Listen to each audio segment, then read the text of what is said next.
자, 국어든 영어든 글을 잘 읽는다는 것은 지금부터 쌤이 말하려고 하는 몇 가지 것들에 익숙하다는 것을 의미합니다.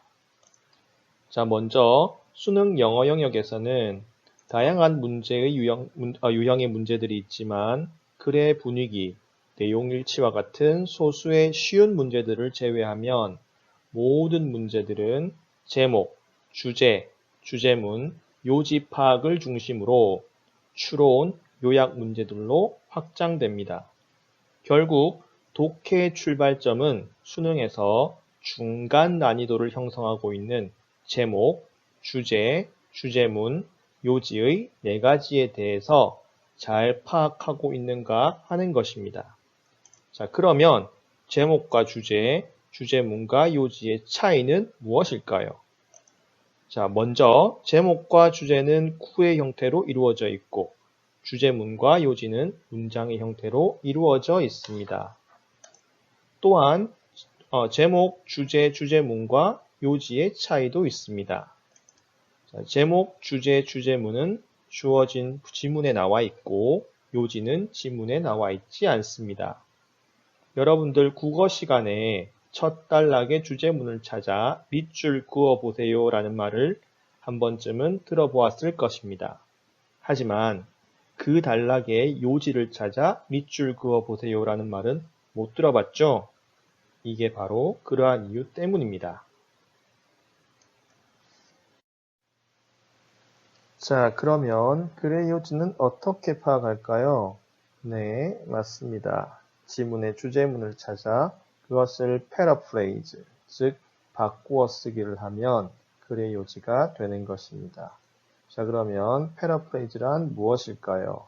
자, 예를 들어서 He loves her 라는 문장을 She is loved by him 이라는 수동태 문장으로 바꾸게 되면 문장의 형태는 달라졌지만 같은 의미를 가지고 있기 때문에 패러프레이즈의 예가 될 수 있습니다.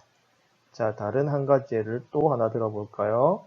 자, 예를 들어 They ignore the improvisatory instinct라는 문장을 자, 화면에 보이는 대로 They don't care about the extemporaneous instincts라는 문장으로 바꾸게 되면 같은 의미를 가지고 있지만 다른 어휘를 사용해서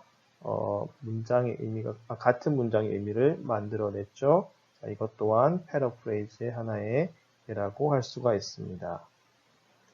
자, 그러면 다음으로 주제문은 어떻게 찾을까요? 당연히 주제에서 찾을 수 있겠죠. 자, 그러면 주제와 제목은요? 그렇습니다. 이게 바로 핵심입니다. 주제와 제목은 키워드를 통해 찾을 수 있습니다. 키워드는 모든 독해의 출발점입니다. 자, 그러면 키워드는 무엇이고 어떻게 찾을까요? 자, 예를 들어 여러분이 글쓴이가 되어서 우리나라의 입시에 대한 글을 쓴다고 가정해 봅시다.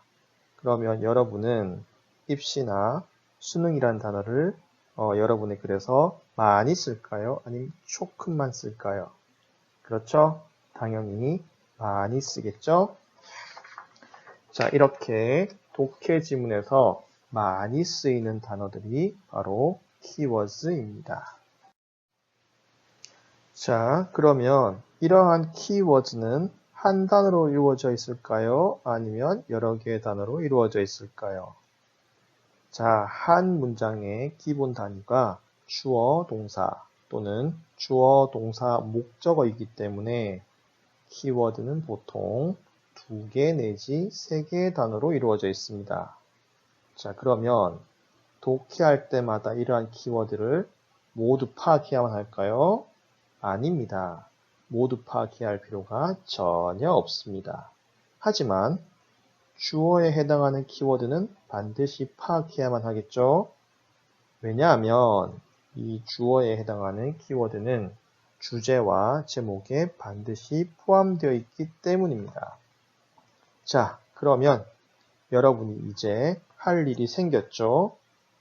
자, 수능 특강의 지문들이 수능 영어 영역과 연계가 되는 것은 사실이지만 어떠한 유형으로 나올지는 아무도 모릅니다. 자, 그래서 공부하는 사람으로서 여러분이 할 수 있는 일은 지문의 주제와 구성을 잘 파악해서 이 지문이 수능에서 어떠한 문제나 유형으로 변형이 된다 하더라도 맞출 수 있는 실력을 기르는 것입니다.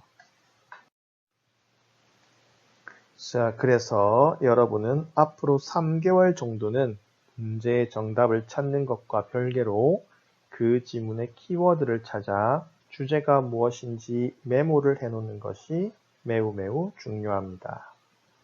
자, 지문의 키워드 파악이 너무 어려울 경우에는 어떻게 해야 할까요? 네, 맞습니다. 해설지를 참고하세요. 자, 수능 특강의 해설지에는 친절하게 글의 소재를 밝혀 놓았으니 참고해서 보시면 됩니다. 글의 소재와 주제는 매우 유사한 관계이기 때문입니다. 자, 3개월 동안의 목표는 이러한 키워드 찾기가 큰 노력을 기울이지 않고서도 자동적으로 이루어지는 것입니다. 그래서 지문을 읽고 난 후에 직관적으로 이 글이 무엇에 관한 글인지 파악이 되면 그 목표를 달성한 것입니다. 자, 그 외에도 쌤의 수업을 따라오는데 필요한 몇 가지 것들을 말씀드리면, 자, 쌤은 관계대명사니, 관계부사니 이런 것들에 대해 일일이 설명하지 않을 계획입니다. 자, to 부정사의 형용사적 용법, 후치 수식 분사구, 관계대명사, 관계부사 모두 형용사 역할을 하기 때문에 쌤이 얘들아 괄호치고 화살표 해 하면 그게 바로 그러한 문법적 요소들입니다.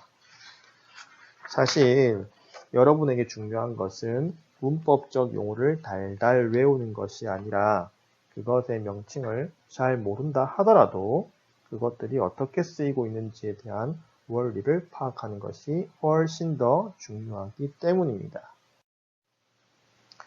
자, 그리고 복잡한 오형식 구문에서 오형식 동사와 그 목적격 보호에는 세모 표시를 해줄 겁니다. 그러면 여러분은 오형식 동사를 달달 외우지 않아도 90% 정도는 단어의 의미로 어느 정도 직관적으로 파악이 가능할 것입니다. 자, 마지막으로 여러분이 잘 모를 것 같은 단어들을 좀 알려줄 것입니다. 아마 이러한 단어들은 밑에 따로 해석이 주어지는 경우가 많을 텐데 나중에 수능 완성을 풀게 되면 그런 해석이 주어지지 않는 경우가 많습니다. 자, 여러 개를 적어줄 것이지만 지문을 다룰 때마다 반복되기 때문에 그때그때 필기만 잘 해놓으면 자동적으로 암기가 될 것입니다. 라떼는 말이에요. 자, 쌤도 단어 외우기 싫어서 그때그때 필기를 열심히 했고 그 효과는 매우 좋았습니다. 필기를 많이 하다 보니 자동적으로 외워졌었습니다. 자, 그러면 이제 본격적으로 쌤과 함께 즐겁게 영어 공부를 해볼까요?